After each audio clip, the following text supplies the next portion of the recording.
की अष्टमी वैशाख ज्येष्ठ और आषाढ़ महीने के कृष्ण पक्ष की अष्टमी को शीतला अष्टमी पूजन करने का प्रावधान है।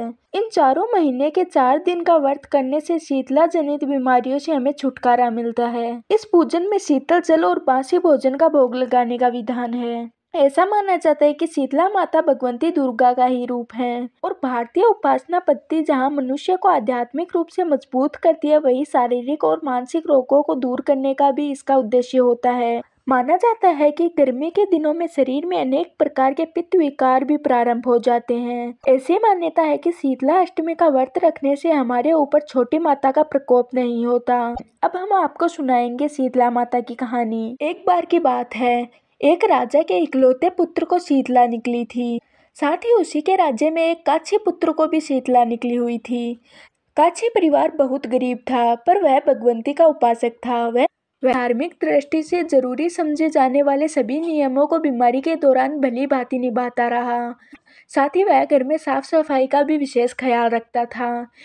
वहाँ पर नियम से भगवती की पूजा होती थी, नमक खाने पर भी पाबंदी थी और साथ ही न तो सब्जी में छोंक लगता था और न ही किसी वस्तु को भुना जाता था। गर्म वस्तु न तो वो स्वयं खाता था और न ही अपने लड़के को खाने देता था। ऐसा करने से उसका पुत्र शीघ्र ही ठीक हो गया।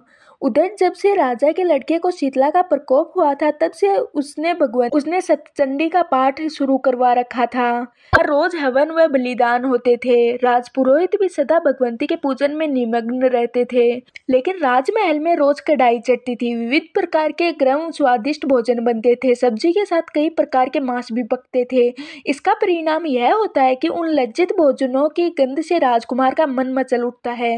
वह भोजन के लिए जिद करने लगता है और वह राजा का इकलौता पुत्र था, जिस कारण राजा उसकी हर एक जिद को पूरी करता था, चाहे वह जिद उचित हो या फिर अनुचित। इस पर शीतला का प्रकोप घटने की जगह बढ़ने लगा। शीतला के साथ साथ उसे बहुत बड़े बड़े फोड़े भी निकल गए, जिसमें खुजली व जलन अधिक होती थी। शीतला की शांति के लिए राजा कितने भी उपाय करता, शीतला का प्रकोप उतना ही ज्यादा बढ़ जाता। क्योंकि अज्ञातवास राजा यहाँ पर सभी कार्य उल्टे कर रहा था, इससे राजा और अधिक परेशान हो उठा। उसकी समझ में कुछ भी नहीं आ रहा था कि इतना सब होने के बाद भी शीतला का प्रकोप शांत क्यों नहीं हो रहा।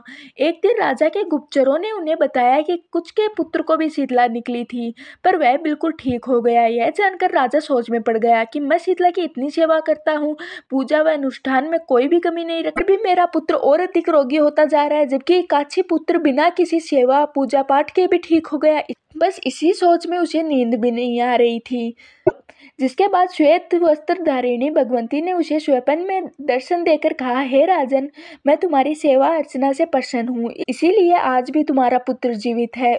उसके ठीक न होने का कारण यह है कि तुमने शीतला के समय पालन करने योग्य नियमों का उल्लंघन किया। तुम्हें ऐसी हालत में नमक का प्रयोग बंद कर देना चाहिए। नमक से रोगी के फोड़ों में खुजली होती है। घर की सब्जियों में छोंक नहीं लगाना चाहिए, क्योंकि इसकी गंध से रोगी का मन उन वस्तुओं को खाने के लिए ललचाता है।